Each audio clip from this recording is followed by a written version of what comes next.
Hello friend, कैसे हैं? जय हिंद, जय भारत। मैं विकास राव का स्वागत करता हूं। बात करते हैं RBI, reserve bank of India, जिसे कहते हैं भारतीय स्टेट बैंक और भारतीय पंजाब नेशनल बैंक। जितने भी बैंक है सभी बैंकों का बैंक है आरबीआई। बात करते हैं आरबीआई की स्थापना कब हुआ था। 1 अप्रैल 1900 याद रखिएगा 35 को कलकत्ता में हुआ था। ये आरबीआई बैंक जैसे जानते होंगे पहले के दादा पापा या कोई भी चाचा मामा जो पैसे रखते थे घर के पोटरी में रखते थे या किसी भी चीज़ में छुपा के रखते थे, लेकिन बैंक ने एक ऐसा नीति बनाई जिसमें सभी प्रकार से लोगों को टैक्स दिया जाए और टैक्स के आधार पर आपको कर और जमा पूंजी करेगा। तो बात करते हैं आरबीआई यानी कि reserve bank of India. Reserve bank of India 1 अप्रैल 1935 को बना था और ये जो है भारतीय रिजर्व बैंक जिसमें कि सभी बैंकों का राष्ट्रीयकरण किया था। 1 जनवरी 1949 को बैंकों का निर्माण किया गया था।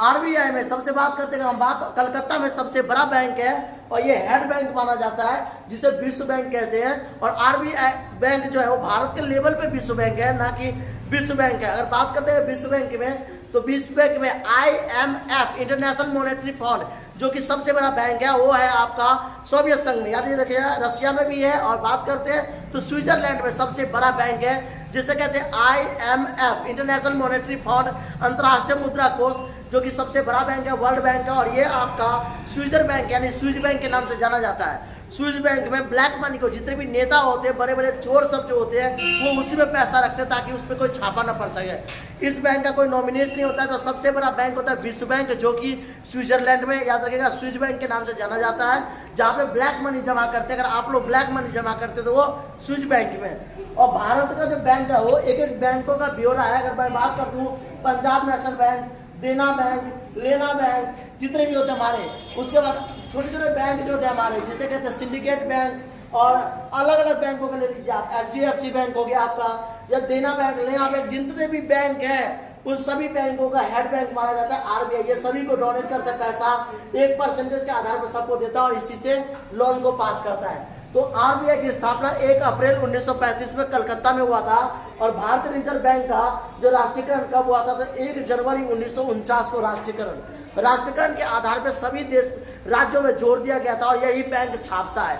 अगर आपका नोट कटा फटा होता है, 2 भाग में नोट फट जाते हैं, तो आप इस बैंक में जाकर के आरबीआई में जाकर के उस नोट को अदला बदली कर सकते हैं। उसी नोट को फटा हुआ नंबर पे दोबारा पैसा छप जाता है जिसे कहते हैं आरबीआई। सभी बैंकों का हेड कौन सा होता है? आरबीआई। सभी बैंकों का जनक जिसे कहते हैं father of all bank in the RBI. RBI का वर्तमान अध्यक्ष कौन है?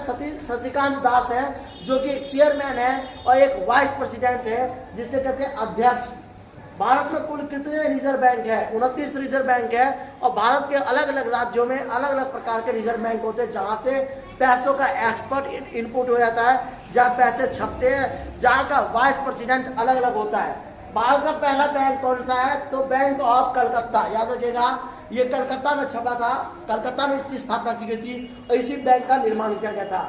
आरबीआई के गवर्नर की नियुक्ति कौन करता है? केंद्र सरकार, जिसे कहते हैं हमारे जो केंद्र सरकार होते हैं यानी कि नरेंद्र मोदी हो गए वो हमारे केंद्र सरकार कहलाएंगे, जो कि हमारे देश पूरे केंद्र को सेंट्रल गवर्नमेंट जिसे कहते हैं हम। मोदी जी सेंट्रल गवर्नमेंट है। बिहार, झारखंड, उड़ीसा, मध्य प्रदेश, उत्तर प्रदेश, लखनऊ, पंजाब जितने भी हैं इन सभी को देखने वाला जो होता है वो सभी राज्य को नियुक्ति कौन करता है? सभी राज्य का हेड पावरफुल कौन होता है? आप बताएंगे केंद्र सरकार, जो कि राज्य मंत्री अलग होता है, मुख्यमंत्री अलग होता है, प्रधानमंत्री जो होता है वो सभी राज्य का सभी देश पे काबू करने वाला व्यक्ति होता है।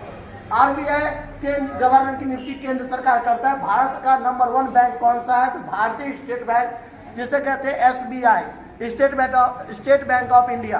ये नंबर 1 बैंक है इंडिया का और सबसे बड़ा बैंक है आरबीआई। Thank you. जय हिंद, जय भारत।